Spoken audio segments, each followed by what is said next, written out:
Մեջլիսի նախագահ հնարավոր է գա Հայաստանում պայմանավորվածություն կա արդյոք։ Ես չեմ բացառում, որ ինչ-որ միջազգային ֆորմատների շրջանակներում թող իրանց նախագահն էլ գա, մեր երկրի ղեկավարն էլ գնա իրանց մոտ, ես էլ կգնամ, իրանք էլ կգան, բայց կան հարցեր, որոնք որ պետք է այնուամենայնիվ քննարկենք ինչով է գալը։ Ոչ միայն անվտանգության հարցեր, նաև մեր պահվող անձանց հարցերը, օրինակ ես մի քիչ դժվար է մեր համար գնալ այնտեղ, որովհետև հասկանալի է, որ ոնց գնաս այնտեղ միևնույն ժամանակ գիտես, որ պահվող անձինք կան։ Ինչու եք ասում պահվող անձինք, պարոն Սիմոնյան, գերի չեք ասում։ Գերի էլ կարամ ասեմ, ուղղակի պահվող անձինք շատ ավելի լայն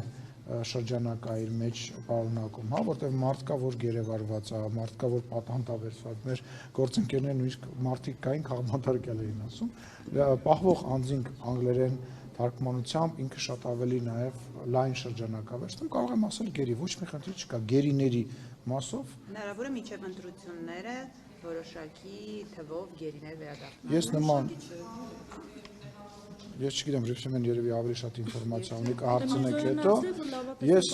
Ես էլ եմ լավատեսականորեն տրամադրված, բայց ինչպես վարչապետն է ասում, մենք դրա մասին չենք խոսում, ինչեւ այդ փաստը տեղի չի ունենում, բայց կրկնում եմ, այն մթնոլորտը, որի մեջ անցավ մեր հանդիպումը, ես կարող եմ ասել նույնիսկ շատ միջազգային այլ գործընկերների հետ, այլ նման մթնոլորտ չկար եւ շատ հետաքրքիր մի միտք հնչեցրեց։ Ինչ հարց։ Հա, պետք է ասեմ, որ շատ տարբեր գործընկերների հետ այլ հարցեր քննարկելը հաճախ շատ ավելի դժվար էր, քան այս հանդիպման ժամանակ իմ եւ գործընկերոջ հանդիպման ժամանակ։ Նորից եմ ասում, ժողովուրդ պետք է, ես գիտեմ, որ դժվար է, ես գիտեմ, որ իմ համար էլ է շատ դժվար եւ մեր հանրության համար էլ է շատ դժվար։ Ես գիտեմ, որ մարդկանց մոտ կարող է նաեւ նյարդ առաջացնել ինչ որ բաներ, բայց այնուամենայնիվ դա այն ճանապարհն է, այն ճիշտ ճանապարհն է, որը որ մենք ընտրել ենք։ Իրանց էլ է դժվար, որովհետեւ իրանց համար մենք ենք երկար տարիներ եղել թշնամի, դուշման, մեր համար իրանք են երկար տարիներ տասնամյակներ եղել թշնամի եւ մենք պետքա մեր հասարակություններին պատրաստենք եւ կրկնում եմ ուրախալին այն է որ այն տրամադրվածությունը որը ես ունենք մեր գործընկերները ունի մեր թիմը խաղաղության ընկալման վերաբերյալ ես լիակատար տեսա նաև Ադրբեջանի ազգային ժողովի նախագահի մոտ։ Միրզոյանն ասում է, որ նրանք շարունակում են նախապայմաններ առաջ քաշել եւ ոչ թե նախապայման, այլ նախապայմաններ իհարկե չի ներկայացնում ինչ նախապայմաններ, սահմանադրության մասին է Միրզոյանը խոսում, ասում է նաև սահմանադրությունը փոխելու հետ կապված է նախապայմաններ առաջարկում։ Հիմա դուք երբ որ հանդիպել եք այս մասով խոսել եք, այսինքն ինչպես մի կողմից խոսում է խաղաղության մասին, մի կողմից Զանգեզուրի միջանցք, սահմանադրություն փոխել եւ նախապայմաններ առաջ քաշել, որ չստորագրել։ Տեսեք, նախ իմ եւ գործընկերոջ մեջ այդ խոսակցությունը մի քիչ տեղին չի, որտեղ պարոն Միրզոյանը եւ իրենց արտաքին գործերի նախարարությունը զբաղվում են այդ հարցով եւ եթե ես ինչ որ չափ պարլամենտական երկրի բերումով նաեւ իմ կուսակցության վարչության անդամ լինելու բերումով կարող եմ մտնել այդ խոսակցության մեջ, հակառակ կողմի մասով ես կարծում եմ, որ ինքը լիազորված չի նման խոսակցություններ վարել եւ բայց դա ինչ չի կանգնացրել այնուամենայնիվ ես այդ հարցերը բնական է բարձրացրել եմ բայց մենք պետք է մի բան հասկանանք ինչ են ուզում իրենք եւ ինչ ենք ուզում մենք ուզում ենք որ հարցը մեկընդմիշտ փակվի իրենք նույնպես ուզում են որ հարցը մեկընդմիշտ փակվի այսինքն կոնֆլիկտ այո ես չգիտեմ կարող է աստված մի արած եթե ես սխալվեմ բայց չստորագրեցին ես բացատրեմ թողեք վերջացնեմ խոսքը գնում է նրա մասին որ իրանք են ուզում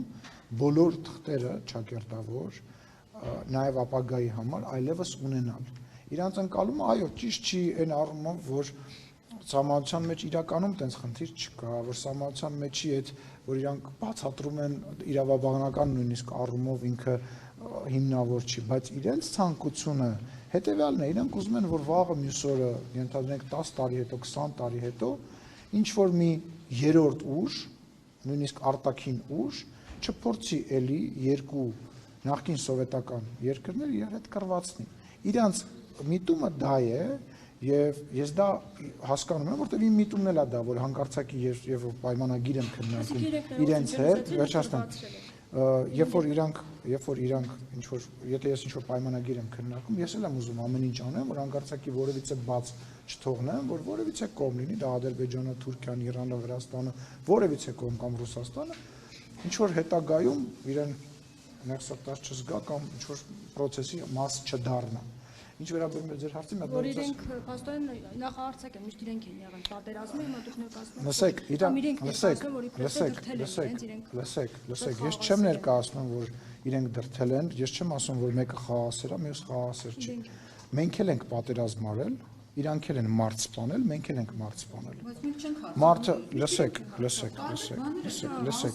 կա, ես ուրախ եմ, որ դուք ձեր ընկալումը ունեք, բայց մենք պետք է հասկանանք, որ բացի մեր ընկալումից կա նաև իրանց ընկալումը։ Իրանց ընկալմամբ մենք 30 տարի իրանց տարածքի 20%-ը եւ ավելին օկուպացված ենք բայ։ Հիմա մենք նստենք ամպագորգոր հայտարարություններ անենք, շատ լավը թվանք տեսախցիկների առաջ, իսկ հարցը չլուծվի, որպեսզի դիմացինի հետ դիալոգ տեղի ունենա։ Դու պետք է հասկանաս, լավ, ես իմ դիրքորոշումը ունեմ։ Իրանց դիրքորոշումը որն է։ Իրանց դիրքորոշումը հետեւյալն է, որ հրահրվել է միջազգային բախում, հրահրվել է, որպեսզի միջազգային բախման ֆոնի վրա սովետական միության փլուզման թեման դառնա երկրորդական եւ այդ հրահարման հետևանքով հայկական զորքերը ռուսական զորքերի աջակցությամբ, ես ասում եմ այն ընկալումը, որը որ կա հակառակ կողմի մոտ, գրավել են իրենց տարածքի 30, 20 կամ 30%-ը։ Հիմա մենք կարող ենք վիճել այս ընդդիմանը հետ, կարող ենք ասել համաձայն չենք, կարող ենք ասել սուտ է, բայց պետք է հասկանանք, որ մենք ունենք մեր ընկալումը, չէ՞ թե ինչ է տեղի ունեցել։ Հիմա որպեսզի մենք կարողանանք խոսենք, մենք պետք է մի հատ հասկանանք դիմացին ինչ է ասում։ Ես ձեզ ներկայացնում եմ ոչ թե այն, ինչ ես եմ մտածում, այլ այն, ինչ խոսակցություն կա ընդհանուր առմամբ այդ շրջանակներում։ Պարոն Սիմոնյան, ներքաղաքական հարցերի հետ կապված դուք քիչ ես հարց ունեմ սրա հետ կապված։ Տարածքների թեման, քանի որ արծարծեցիք, պարոն Սիմոնյան, թվեք հարցնել ձեր գործընկերոջ հետ շփումների ժամանակ, հաղորդակցության ժամանակ արդյոք քննարկվել է Հայաստանի օկուպացիոն տարածքներից ադրբեջանական զինվորի դուրս բերումը։ Կրկնում եմ, մենք շատ սահմանափակ ենք մեր հարցերի շրջանակի առումով, որովհետև իմ գործընկերը պարլամենտի ղեկավարն է եւ իր գործունեությունը ինքը տեսնում է միայն պարլամենտի շրջանում, որը ճիշտ եմ համարում, իրենց նախագահական է իրենց երկիրը, մերը մի քիչ ուրիշ ձև ունի էլի, հա, կառուցվածք ունի, մերսի Ռոզան կազմվածք ունի։ Ուստի այդ առումով չէ, բայց դրա պատասխանը ես գիտեմ։ Այսինքն ինչի խոսալ ինչ-որ բանի մասին, մենք երբ որ գնում ենք խոսելու, ես չեմ խոսում այն բաների մասին, որոնց պատասխանը ինձ համար ակնհայտ է, պատասխանը հետևյալն է, գոյություն ունի դեմարկացիա եւ դելիմիտացիայի հանձնաժողով, երկու կողմից հաստատված պետությունների ամենաբարձր մակարդակով եւ այդ հանձնաժողովը գործում է եւ գործելու է եւ դելիմիտացիան Վրաստանից մինչեւ Իրան հասնելու է, որտեղ որ ադրբեջանական զորքերը առաջ են, իրենք են հետ քաշվելու, որտեղ որ հայկական զորքերն են առաջ, մենք ենք հետ քաշվելու, իսկ ես անցյալ անգամ ասել եմ, որ այդ այնտեղեր շատ են։ Երբ է բայց դա տեղի ունենալու, որովհետև կներեք, մենք տեսանք, որ Կիրանձի հատվածում եղավ սահմանազատում, այսպես կոչված ադրբեջանական տարածքները անցավ Ադրբեջանին եւ հայկական կողմը չստացավ այդ հատվածում այն տարածքները, որտեղ ադրբեջանական զորքներ կան։ Հայկական կողմը այդտեղ նախ ավելի շատ բան ստացավ իրականում, ստացավ դելիմիտացված սահման, որտեղ կանգնած է ոչ թե զինվոր, այլ կանգնած է սահմանապահ եւ որտեղ սահմանի հենց բերանին երեխաները օր ու գիշեր ֆուտբոլ են խաղում հանգիստ, իհեճուկ ասեն ներողություն այդ բառի համար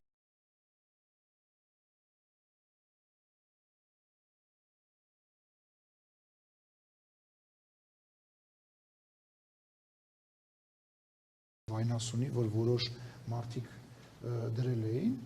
ինչ վերաբերում է ձեր հարցին, տեսեք հիմա շատ ակտիվ գործ է գնում Տրամպի ուղու հետ կապված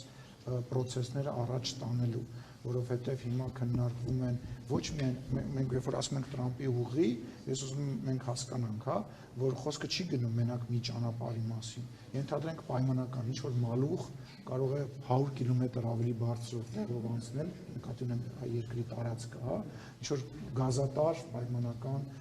կարող է անցնել ընդհանրապես ուրիշ տեղով։ եւ այդ գործընթացները, որոնք մեծ ծախսի հետ են կապված, հիմա ոնց որ մի քիչ առաջնային են, բայց սահմանագծման եւ սահմանազատման process-ը շարունակվում է եւ հիմա ուղղակի տրամաբանությունը տեղափոխվել է այդ կտորների վրա եւ այդ քննարկումն է գնում, բայց այտենց ժամանակահատված չկա, որ կանգնել է, մի կողմը չի պատասխանում կամ զրույց չկա, անընդմեջ այդ խոսակցությունը բանի մեջ է, էլի, սեղանի վրա։ Եվ պարոն Սիմոնյան, դուք նաև մի միտք եք ասել, որ հայկական զորքը ադրբեջանական տարածքում է գտնվում եւ տարածքի թիվ եք ասել, մոտավոր 100 քառակուսի կիլոմետր, այդ տեղեկությունը ձեզ որտեղից, որովհետեւ քարտեզագիրների հետ երբ որ նստում ենք, նայում ենք, քննարկում ենք, բարձր դա 4-5 կիլոմետր քառակուսու մասին է խոսքը։ Չէ, Նարեկ ջան, սխալ է եւ պետք է ասեմ, ես տեսել եմ նաեւ հետ պարբերականի նյութը եւ պետք է ասեմ, որ հիմա որևիցե մեկը ռեալ ոչ մի քարտեզագիր չի կարող կոնկրետ թիվ ասել, որովհետեւ հողի վրա դրանք շատ տարբեր արտահայտում են ունենում, բայց պետք է ասեմ, որ եթե ինչ որ թիվ եք ուզում, մոտավոր թիվ եք ուզում, իմ ասած թիվը ամենամոտն է միջև օրս հնչած թվերին, հիմքը որտեղից է հիմքը, այդ դելիմիտացիայի, դեմարկացիայի process-ի ժամանակ մենք մեր քարտեզների եւ մեր բանի հետ նայում ենք եւ հետ ներողություն եմ խնդրում, ոչինչ, պետք չի դրա համար ճիշտ անդրադառնալ ու պետք է ասեմ, որ մոտավորապես այդ թվի մասին է խոսքը գնում, ասում եմ թիվ ասել հիմա ոչ մեկ կոնկրետ մաթեմատիկական ճշգրտությամբ չի կարող։ Պարզապես մենք երբեք Ադրբեջանի որևէ պաշտոնյայից, նույնիսկ ԺԿ-ի պետից չենք լսի, որ իրենք ասեն մենք Հայաստանի 250 քառակուսի կիլոմետր տարածք օկուպացրել ենք։ Այս մեր իշխանությունների այս սրտաբացությունը ինչով է պայմանավորված, որ ասում։ Նախտենց չի, ես ձեր հետ համաձայն չեմ, Նարեկ ջան, օրինակ նույն գործընկերոջս հետ, երբ որ դա տեսանյութն էլ կա, վիճաբանություն տեղի ունեցավ, եթե չեմ սխալվում, չեմ հիշում քաղաքը, ես ասացի, որ ջերմուկի ուղղությամբ եղել է ձեր հարձակումը եւ ի պատասխան իմ գործընկերը պատասխանեց, ասեց այո, բայց մենք որևիցե բնակավար չենք մտել։ Այսինքն պետք չի, նախ դու չես կարող, չէ, իրանց պաշտոնյային ԺԿ-ի պետին, քեզ որ հարց տաս, քեզ չի պատասխանում, ես գրավոր գրի։ Եկեք չհամեմատենք մեր դաշտը, ձեր դաշտը, իրանց դաշտը, հա, բայց ասում են, իհարկե ասում են, բա այդ դելիմիտացիան եւ դեմարկացիան իր կանոններ ունի, որտեղ այն ինչ որ ես ասացի, բարձր գրված է եւ դա ստորագրված է իրենց նախագահի կողմից։ Էլ ինչ ԺԿ-ի պետ ես ուզում, եթե նախագահն է դա ստորագրել, ֆիքսելով, որ այո, տեղեր կան, որ մենք պետք է հետ այդտեղ տեղեր կան, որ պետք է իրանք հետ գնան։ Սիմոնյան, կամ անկլավների մասը գաղտնիք է։ Օրինակ անկլավների մասը գաղտնիք է, որ իրանց մոտ Փաշինյանն ասում է իրավական հիմքեր չկան անկլավների։ Տեսեք, իրավական հիմքեր խոսակցությունը եւ այն ինչ որ մենք մի մասին մենք խոսում ենք, որ տեղեր կան, որ մենք ենք առաջ տեղեր կան, իրենք են դեռ այլ խոսակցություններ են։ Այո, իրավական հիմքերը մենք բոլոր քարտեզների պարագայում էլ ենք իրավական հիմք նայում, հոտենց չենք օրինում, որ այս ինչը ստեղ պետք է լինի, կամ չգիտեմ, մեր գործընկերներից մեկը գնում ասում է, այս եկեղեցին անցնում է, ասում ենք դե լավ, այս եկեղեցին թող մեզ։ Չի կարա այդպես բան։